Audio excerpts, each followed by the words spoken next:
Hello and welcome to Bar10 Test Prep, where it's our goal to help you prepare for the bar exam 10 questions at a time. Please like, subscribe, and click the notification bell so you can be updated every time we upload new content. It's our goal to upload new content every day at 8 a.m. Eastern Standard Time. Let's move on to question number 1. Plaintiff sued defendant for personal injuries suffered in a train-automobile collision. Plaintiff called an eyewitness who testified that the train was going 20 miles per hour.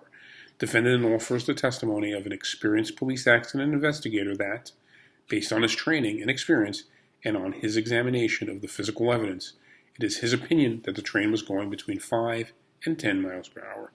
Testimony by the investigator is A. Improper, because there cannot be both lay and expert opinion in the same issue.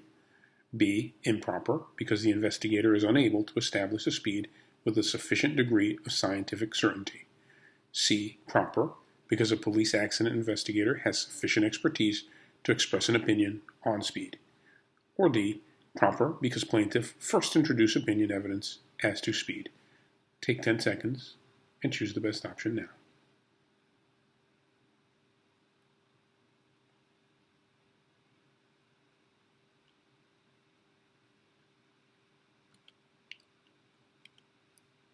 If you chose option C, you'd be correct. Proper, because a police accident investigator has sufficient expertise to express an opinion on speed. Opinion testimony is generally inadmissible. Lay opinion testimony is only admissible if rationally based on witnesses' perceptions, will be helpful to the trier of fact, and not based on scientific or other specialized knowledge. Expert testimony is admissible if it is based on the knowledge, experience, and training of the expert, beyond the normal experience of an average lay juror. Helpful to the determination of the action based on proven and reliable data and methods, and an application of such methods and data to the underlying facts of the case. Here, plaintiff called an eyewitness who provided an admissible opinion based on the eyewitness's perception regarding the train speed. The defendant offered contrasting testimony, not based on an eyewitness's perception, but on the experience and training of an experienced police accident investigator, and on his examination of the physical evidence. The police accident investigator likely qualifies as an expert due to his experience and training, so he is not required to have seen the train speed in person or to offer his expert opinion on the matter. Both the plaintiff's offered lay opinion and the defendant's offered expert opinion will go to the jury. As such, testimony by the investigator is proper because a police accident investigator has sufficient expertise to express an opinion on speed. Option A, improper because there cannot be both lay and expert opinion on the same issue.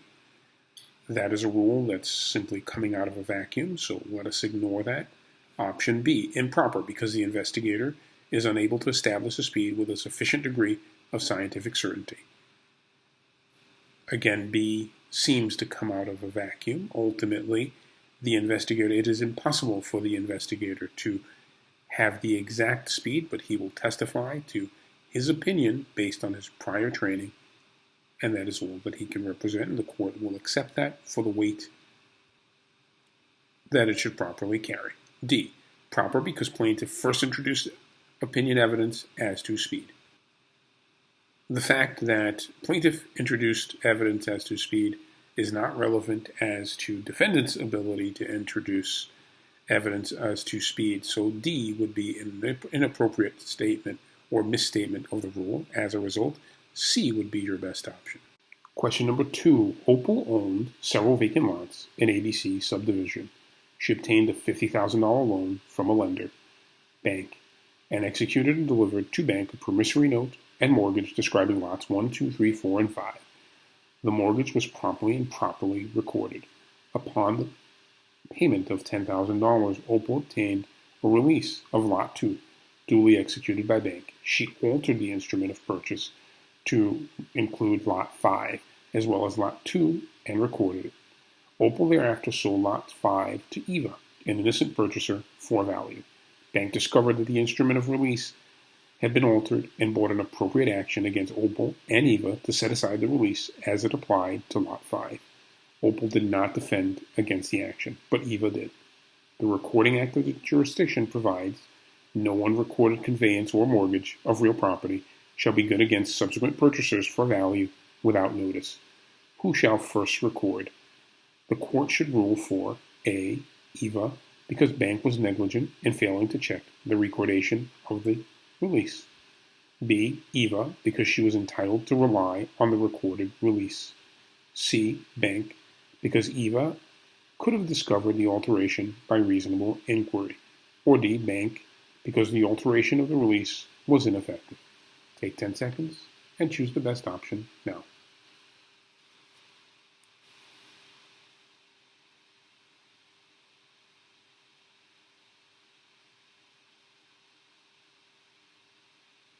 If you chose option D, you'd be correct. Bank, because the alteration of the release was ineffective. A void deed will be set aside even if the property has passed to a bona fide purchaser. Void deeds are forged deeds, deeds that were never delivered, and deeds with fraud in factum.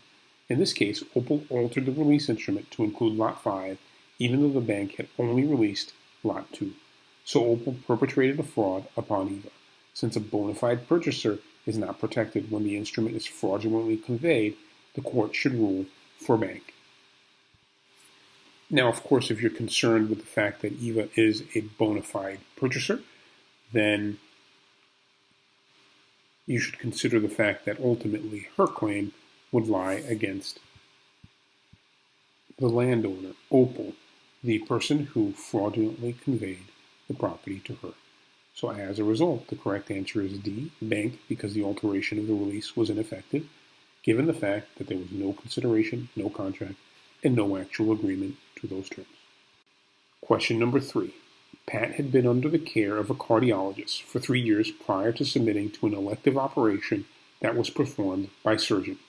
2 days thereafter, Pat suffered a stroke, resulting in a coma, caused by a blood clot that lodged in her brain. When it appeared that she had entered a permanent vegetative state with no hope of recovery, the artificial life support system that had been provided was withdrawn, and she died a few hours later. The withdrawal of artificial life support had been requested by her family and duly approved by a court. Surgeon was not involved in that decision or in its execution. The administrator of Pat's estate therefore filed a wrongful death action against Surgeon, claiming that Surgeon was negligent in having failed to consult a cardiologist prior to the operation. At the trial, the plaintiff offered evidence that accepted medical practice would require examination of the patient by a cardiologist prior to the type of operation that Surgeon performed. In this action, the plaintiff should A. Prevail if Surgeon was negligent in failing to have Pat examined by a cardiologist prior to the operation. B. Prevail if the blood clot that caused Pat's death was caused by operation which Surgeon performed. C. Not prevail absent evidence that a cardiologist had one examined Pat before the operation would probably have provided advice that would have changed the outcome. Or D. Not prevail because Surgeon had nothing to do with the withdrawal of the artificial life, which was the cause of Pat's death. Take 10 seconds and choose the best answer now.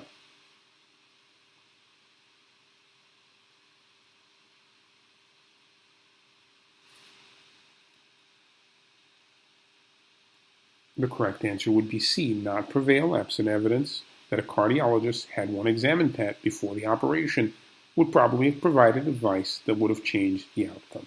To establish a prima facie case of negligence, the plaintiff must prove a duty, breach of that duty, causation, and damages. So as a result, C would be the best option because it properly addresses the issue of causation and, more importantly, of damages. Question number 4. 18-year-old Kenneth and his 14-year-old girlfriend, Emma, made plans to meet in Kenneth's apartment to have sexual intercourse, and they did so. Emma later told her mother about the incident. Kenneth was charged with statutory rape and conspiracy to commit statutory rape. In the jurisdiction, the age of consent is 15, and the law of conspiracy is the same as at common law. Kenneth was convicted of both charges and given consecutive sentences. On appeal, he contends that his conspiracy conviction should be reversed. The conviction should be A. Affirmed, because he agreed with Emma to commit the crime. B. Reversed, because Emma could not be a conspirator to this crime. C. Reversed, because the crime is one that can only be committed by agreement, and thus Morton's rule bars conspiracy liability. Or D. Reversed, because one cannot conspire with a person too young to consent. Take 10 seconds and choose the best answer now.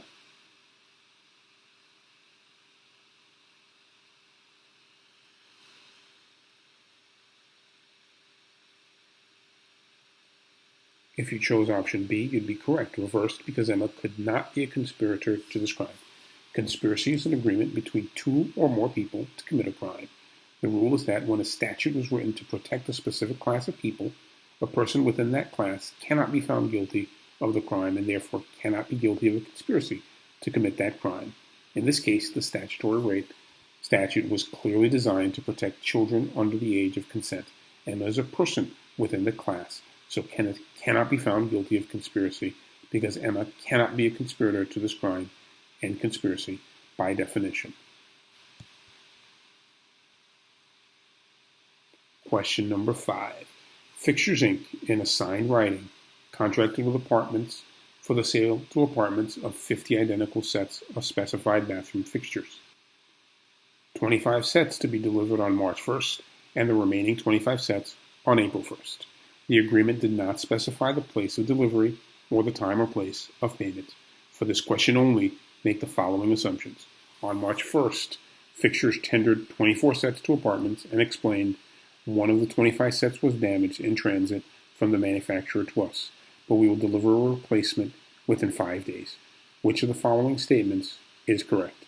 A. Apartments is entitled to accept any number of the 24 sets, reject the rest, and cancel the contract both as to any rejected sets and the lot due on April 1st.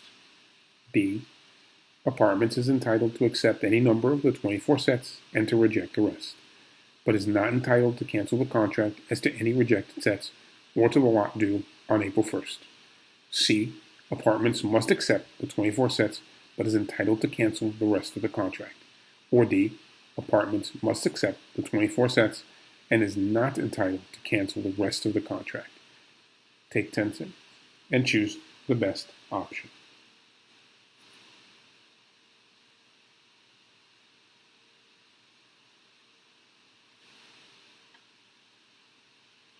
If you chose option D, apartments must accept the 24 sets and is not entitled to cancel the rest of the contract, you would be correct.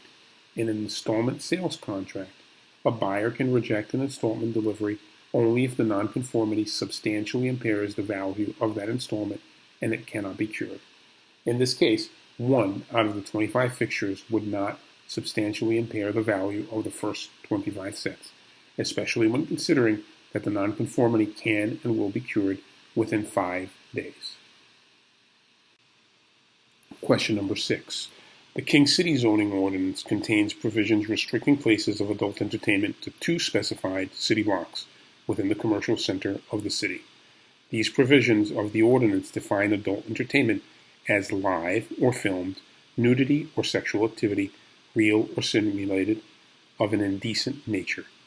Sam proposes to operate an adult entertainment establishment outside the 2-block area zone for such establishments, but within the commercial center of King City.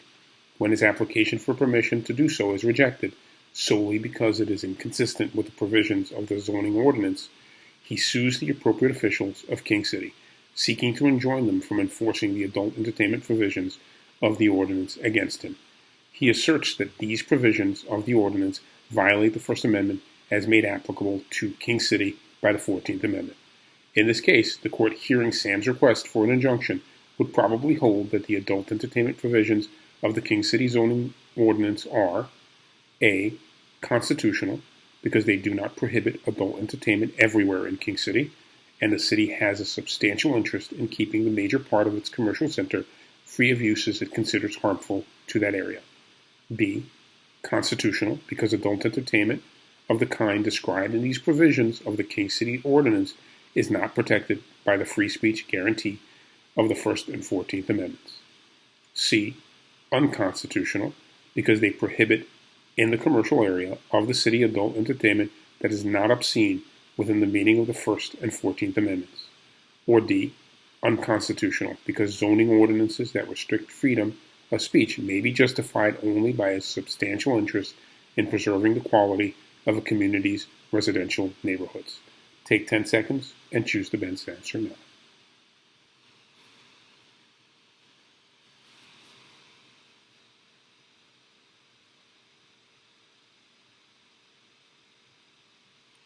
If you chose option A, constitutional, because they do not prohibit adult entertainment everywhere in King City, and the city has a substantial interest in keeping the major part of its commercial center free of uses it considers harmful to that area, you'd be correct.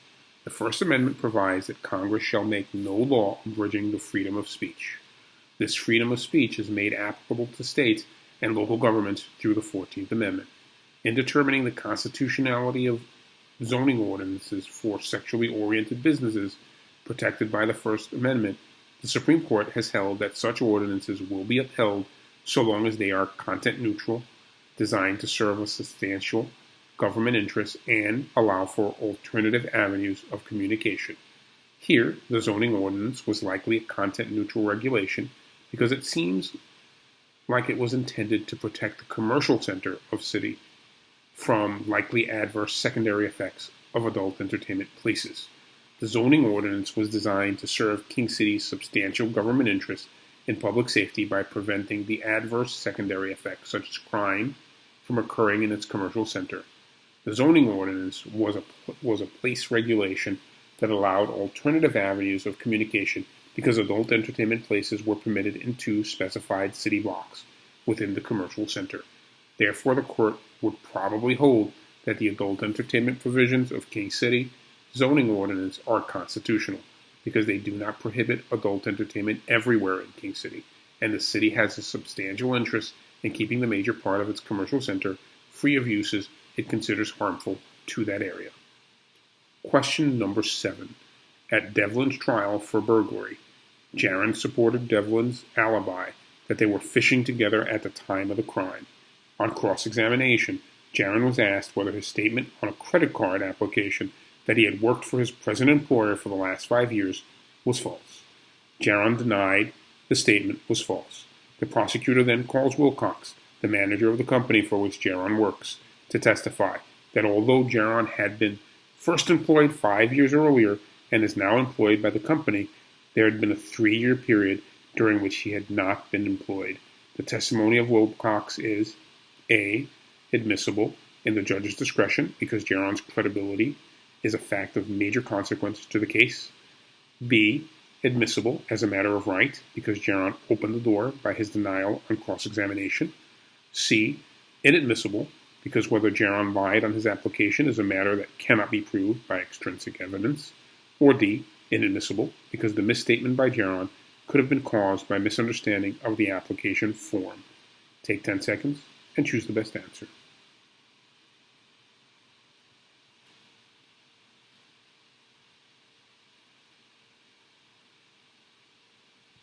If you chose option C, inadmissible because whether Jaron lied on his application is a matter that cannot be proved by extrinsic evidence, you would be correct. The rule was that acts of misconduct by a witness that did not result in a conviction are admissible to impeach in both civil and criminal cases, if those acts involved lying. Impeachment by this method, however, can only be accomplished on cross-examination of a witness.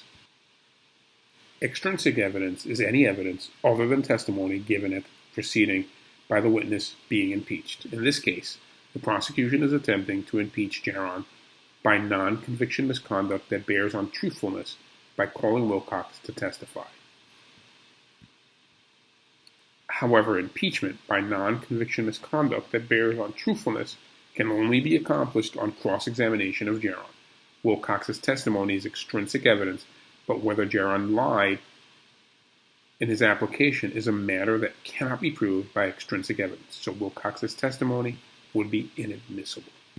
Question number 8. The day after Seller completed the sale of his house and moved out, one of the slates flew off the roof during a windstorm. The slate struck a pedestrian who was on the public sidewalk. The pedestrian was seriously injured. The roof is old and has lost several slates in ordinary windstorms on other occasions. If pedestrian sues seller to recover damages for his injury, will pedestrian prevail? A, yes, because the roof was defective when seller sold the house. B, yes, if seller should have been aware of the condition of the roof and should have realized that it was dangerous to persons outside the premises. C, no, because seller was neither the owner nor the occupier of the house when pedestrian was injured. Or D, no, if pedestrian knew that in the past slates had blown off the roof during windstorms. Take 10 seconds.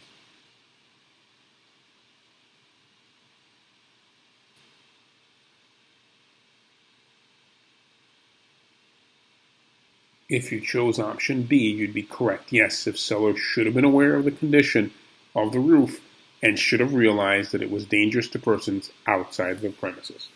The rule for dangerous artificial conditions is that owners and occupiers of land have a duty of reasonable care to people located off the premises.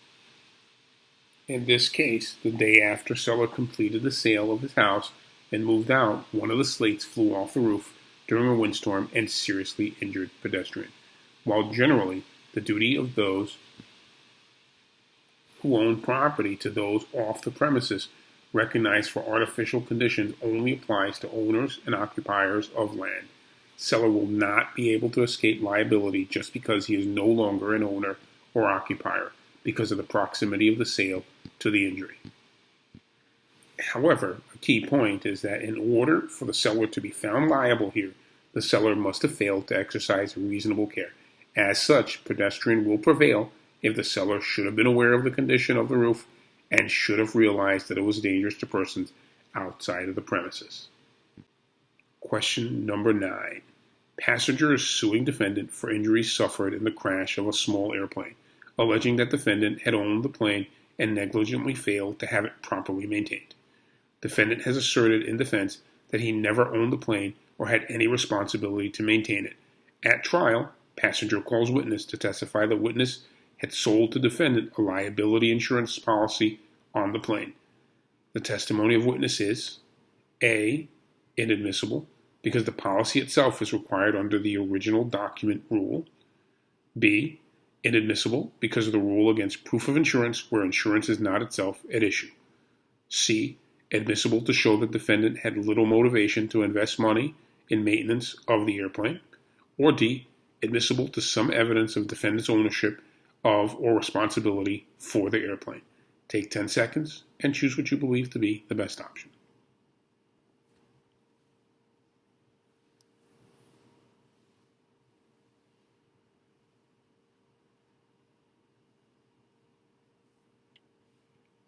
If you chose D, admissible, as some evidence of defendant's ownership of or responsibility for the airplane, you'd be correct. Evidence of liability insurance is inadmissible to prove culpable conduct, and is inadmissible to prove the defendant's ability to pay a judgment. However, such evidence can be used to prove something else, and it can be admitted for other reasons. Here, it's being presented to show ownership of the actual plane in question. It could, for instance, be logically relevant to prove two different facts. In such cases, the court must balance unfair prejudice against probative value. In this case, witnesses' testimony that defendant bought a liability insurance policy on the plane is inadmissible for one purpose. It would be inadmissible to prove defendant negligently failed to maintain the plane, but admissible for another, which is proving the connection to the plane. Accordingly, witnesses' testimony is admissible as some evidence of defendant's ownership of or responsibility for the airplane in question. Question number 10, the last question in this grouping. Vendor owned Greenacre, a tract of land in fee simple. Vendor entered into a valid written agreement with purchaser, under which vendor agreed to sell and purchaser agreed to buy Greenacre by installment purchase. The contract stipulated the vendor would deliver to purchaser, upon the payment of the last installment due, a warranty deed sufficient to convey the fee simple. The contract contained no other provision that could be construed as referring to title. Purchaser entered into possession of Greenacre. After making 10 of the 300 installment payments obligated under the contract, purchaser discovered that there was an outstanding, a valid and enforceable mortgage on Greenacre, securing the payment of a debt in the amount of 25% of the purchase price Purchaser had agreed to pay. There was no evidence that vendor had ever been late in payments due under the mortgage, and there was no evidence of any danger of insolvency of vendor. The value of Green Acre now is 4 times the amount due on the debt secured by the mortgage. Purchaser quit possession of Green Acre and demanded that vendor repay the amounts purchaser had paid under the contract. After vendor refused the demand, purchaser brought an appropriate action against vendor to recover damages for vendor's alleged breach of the contract. In such an action, should damages be awarded to the purchaser? Here are your 4 options as answers. A. No, because the time for vendor to deliver a marketable title has not arrived. B. No, because purchaser assumed the risk by taking possession. C. Yes, because in the absence of a contrary express agreement, an obligation to convey marketable title is implied.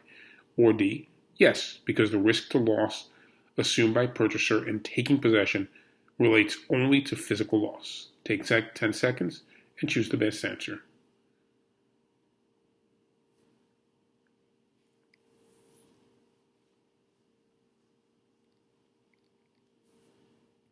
If you chose option A, you'd be correct. No, because the time for vendor to deliver a marketable title has not yet arrived.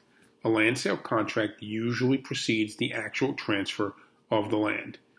Even if the contract is silent as to the quality of title, there is an implied promise by the seller that at the closing, the title is free from reasonable doubt, lawsuits, or threats of lawsuits. Marketable, unencumbered, fee simple. In this case, purchaser quit possession of Green Acre after finding out Green Acre was subject to a mortgage. At this time, however, purchaser had only made 10 of the 300 installment payments, and closing would not occur until payment of the last installment. This means vendor was not yet in breach of the implied promise to deliver a marketable title free from the mortgage encumbrance at the closing.